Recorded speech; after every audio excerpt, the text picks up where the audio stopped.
This is based on my latest book, The Great Crashes, which goes through about a century of crashes. What I want to focus on in this talk is actually the future. How can we try and prevent the great crashes? And the first caveat of many, we will never prevent the next financial crisis. What I hope we can do is learn from history to prevent it from becoming a great crash, the kind that causes misery for millions of people. So not even all crashes result in recessions. So the lesson here is to try and make sure if and when, which it will happen, a next great crash happens, it's not economic disaster. So with that, here's my second caveat. This is a quote from J.K. Galbraith. There can be few fields of human endeavor in which history counts for so little as in the world of finance.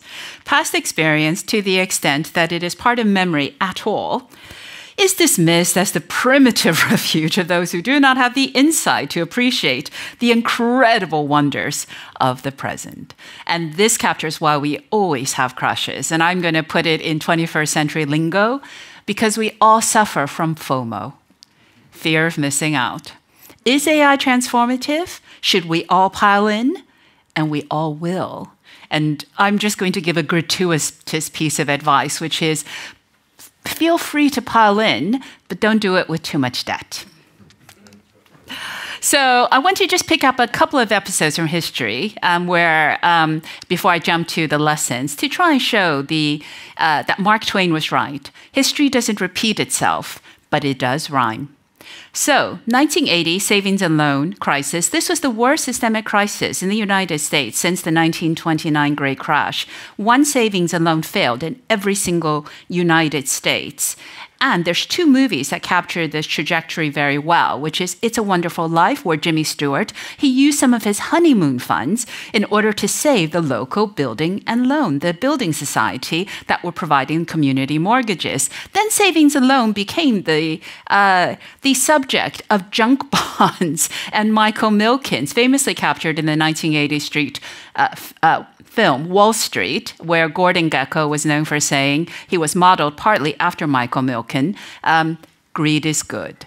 So how did the savings and loan go from the subject of It's a Wonderful Life to Wall Street? And that tells you, I think, everything about how small failures can compound and become a systemic crisis. And the modern analogy is what's happened with Silicon Valley Bank, where small mid-tier regional banks started to fail in a domino-like effect that could have become a systemic crisis, except, of course, for the actions taken immediately by the US government. And so when my book came out, the hardback came out, right as SVB Bank was failing, The Guardian reviewed it, I think, and said, it's as if Linda Yu crashed the global economy to sell books.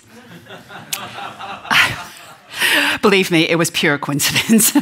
But I thought that lesson was aptly learned. And so, oh, by the way, have you seen the films It's a Wonderful Life?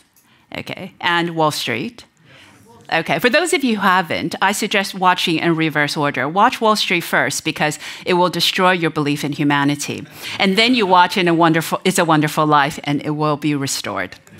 So the second quick episode I was going to pick up is the dot-com crash of 2000-2001. So the modern parallel is apparent, which I'm going to go to in a moment in terms of lessons. But this was one of my favorite crashes because it captures FOMO so well. You can see some of the astounding statistics there. My favorite example is actually Garden.com, one of the best-known failures. So everybody wanted to be a dot-com millionaire. So the guys who started Garden.com apparently knew nothing about gardening, and they didn't even like gardening as a hobby. But this is when irrational exuberance was coined, and of course, everybody piled in. And extraordinarily, the NASDAQ, which is the tech-centered US stock index, didn't actually recover for 15 years. It only recovered to its pre-crash level in 2015. And so that has parallels to today, which I'm going to come to in just a moment. And by the way, that's a picture of a sock puppet, which was millions were spent on the sock puppet by Pets.com, the best-known failure of the period. It featured in the Super Bowl halftime show. You know, you normally get Beyonce, but they got the sock puppet. And just an anecdote. And guess who was the 50% owner of Pets.com? Jeff Bezos. He wanted to sell everything to you, not just books. So it turns out, and this is one of the lessons from history, you will fail often in these endeavors, but some of them will thrive after a crash. Lessons from history, which is what I want to spend the bulk of the time on to move to the future. How can we prevent the worst of the next global meltdown? So every crash has 3 phases, roughly speaking, in different magnitudes. The first is euphoria, irrational exuberance, fear of missing out, fueled by debt. The debt part is the key. And then the second part is how do you resolve a crash? And what you need there is credible and quick policies. I'll give you 2 examples in a moment. And then aftermath. When does it become misery for millions? It depends on if there's a lot of deleveraging, and then it depends on restoring confidence by policymakers. So the examples I'm going to give you. At the end of 2021, the tech market crashed, and the private market still hasn't recovered. If you look at the comparison between the valuations of 2000, the dot-com bubble, and the tech growth in terms of valuations from a few years ago, you can see the parallels there. So I just wanted to draw that immediate parallel to try and learn more lessons from 2000 to prevent it from repeating some of the same mistakes. I gave this book talk recently, and then someone came up to me afterwards and said, it's really worrying when the company you work for, Twilio, is the most overvalued company in 2021. So I want to focus on the resolution, because this is the lesson I want to take forward in terms of the future of markets. So the UK in 1992 crashed out of the European exchange rate mechanism. This is known as the second generation financial crisis.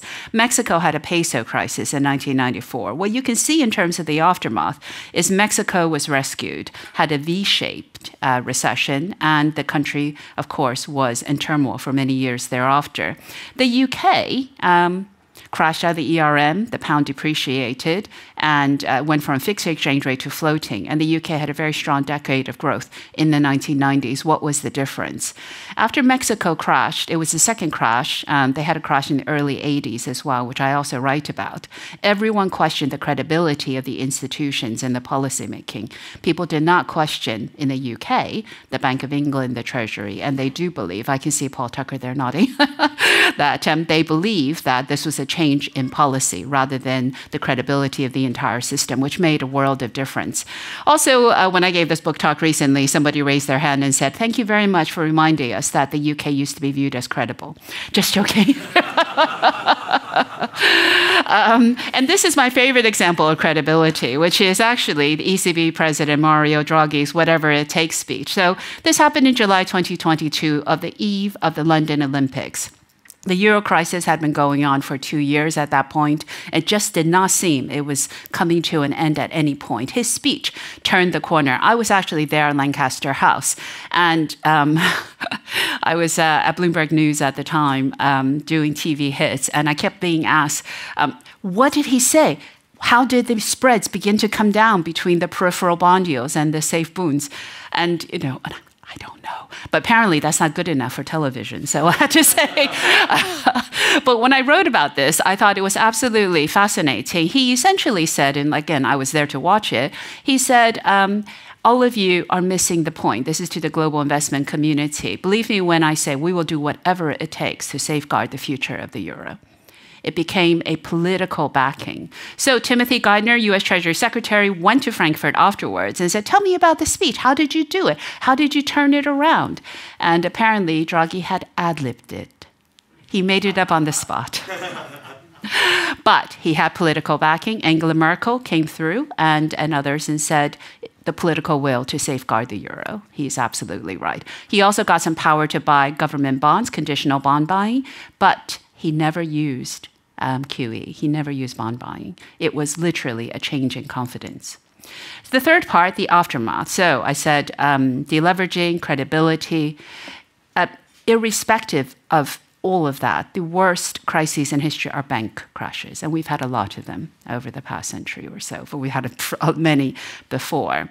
And bank crashes are terrible because they create a credit crunch. As banks rebuild balance sheets and people don't want to borrow, you don't get the translation of savings into investment, and that's what stymies economic activity for a long time. And there's a lesson there in terms of history to apply to the future, which is to make sure as private demand collapses, public demand increases, and you have to get liquidity and credit to mortgages and small businesses. And this is why I think we don't have to repeat history here. The next great crash, so this is the next caveat I'm going to give you. I was given advice when I was a young economist to either predict the event or the timing, but never both. Oh, and by the way, I should have said this at the start. I'm an academic, so nothing I say should be relied upon as investment advice. So you could probably tell from the picture which country I'm talking about. This is China. So this is China's incredible property boom, and China's in the middle of an incredible property crash. Property accounts for an astounding 29% of national output when you include related services. That is absolutely astounding, and the market has crashed. So China, it's already too late, the first phase I was describing. So what China needs to focus now is the middle part, credibility and policymaking, to prevent the aftermath. And one of the things about Mark Twain's quote, which is so brilliant, is somebody will say, but the Chinese, when they buy property, they use cash. They don't actually take out extensive mortgages. Completely true. But we also know that property developers in China are hugely indebted. So the question is, who are they indebted to? They're not indebted to the state-owned commercial banks. They're indebted to the shadow banks. Can you have a systemic crisis in the shadow banks? The Bank for International Settlements is looking at this in a slightly different context, but including China, the answer is yes. So therefore, without the transparency in the information, are we due to have the next great crash happening in China? And by the way, China is overdue to have one. No economy can grow, even one as unusual as China, and not experience a financial crisis. History tells you they're due for one. So here's what I'm worried about globally. China is the biggest official lender in the world, more than the IMF and the World Bank. If China crashes and pulls back its loans to overseas, mostly emerging markets, and or stops lending, you could have the potential of an emerging market crisis on the back of a Chinese internal crisis. So as we think about competing with China and wanting to win, I'm going to pull out another lesson, which is from the Avengers movies, Marvel. Bear with me. So Captain America wakes up after sleeping for 50 years or so, and he said, I was told we won, but no one told me what we lost. So in our drive to compete, we absolutely should compete, but let's not lose sight of the need to coordinate to make sure that whatever is happening doesn't translate into misery for people in the developing world. We have had a lot of emerging market crises over the past century, and I'm afraid we may be in store for another one. So in the 2 minutes that I have left, I'm going to finish with a couple of thoughts about a great reset. This is a lesson I derived from the COVID-19 crash, which I also write about. So as I was thinking about the future and the lessons that we should learn, it came to mind this quote attributed to Albert Einstein, which is, the definition of madness is doing the same things over and over and expecting a different outcome. So I know we will periodically have these financial crises, but can we not think differently about the structure of society, of markets, of the economy, so that we don't have to constantly repeat the cycle, which I showed you in the banking crashes, seems to be coming with much more regular frequency. I'm going to show you two behavioral changes, which I hope, could cause us to have a slightly different outcome in the future. The first one is, what was extraordinary is that even in the COVID-19 crash, there was a lot of focus on a greener world and a fairer world. Even the International Monetary Fund, which normally says cut spending, they said, actually, you should invest. Because in periods of high uncertainty, every pound borrowed could actually generate higher returns, not just in terms of GDP, but in terms of a fairer society, more employment. And because the stock of green assets is low, you expect they haven't yet hit diminishing returns. You could actually get higher returns from green investment, both in terms of jobs and growth. And so this change in mindset about the quality of growth and not just the quantity of growth, I feel is an optimistic point that I hope we can continue to focus on. Because to me, global public goods, health and the environment can shape our society and perhaps can change the nature of some of the cycles that I've been describing. And I'll finish with the Great Resignation, which is another behavioral change in the medium term about how people have changed their expectations about their work and their life. This is a survey done of US workers.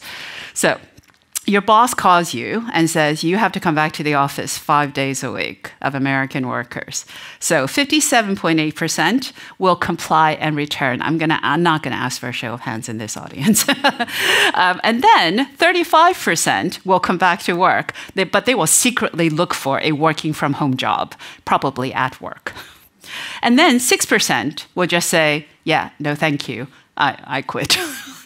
Without another job. And so to me, these are the behavioral changes that give me some hope that we can grow in a qualitatively different way as we look to the future. And I conclude my book by saying, if we can have a great reset and think differently about markets in the future, then to me that would be the most satisfying lesson from a century, in fact, more than a century of great crashes. Thank you very much. Linda, please, yeah. Just a short one here. A chorus from an old song. When will they ever learn? Do we know anything about who learns from crashes? That's not a short question, but it's a great question. So I think when I was looking at, so I start with 1929, and I go through, as I say, actually I covered the cost of living crisis and the Russia-Ukraine war. I grew increasingly depressed because it seemed to me we just weren't learning the lessons from crisis. And in fact, half of the crises I write about are in the 21st century. Some of my students tell me they're the crisis generation. They've not known anything except for crisis after crisis after crisis. Dot-com bubble bursting, subprime crisis, euro crisis. Just as you were coming out of the euro crisis, you seem to have another tech boom and bust. And then, of course, COVID-19. And then the Russia-Ukraine war, the cost of living crisis. Oh, by the way, I had to tell my publisher, that was it. I had to draw the line. If I didn't submit the manuscript, I'd be writing about the Houthi and the Red Sea crisis now at this point. And so to me, I worry that we haven't systematically sat back. And I say collectively, because it is about not just policymakers, but it is about the financial institutions, and it is about all of us, and especially those of us in the educational sector, thinking about how we can learn more lessons from history. However, I did finish the book and think, actually, with the Silicon Valley mid-sized regional banks, and then thinking about how the tech crash was evolving even now, I do feel we are beginning to think about what we can pick up from history. And I do like to think it is playing a role in this qualitative reset that I'm just getting glimpses of. But I am hopeful that we will be more systematic in thinking about how history benefits us. And in fact, seminars like this are perfectly positioned to do it, the past, present, and the future. Only by linking those three can we have a more holistic view of what's come before and try to avoid the worst excesses of the past. Okay, thank you very much.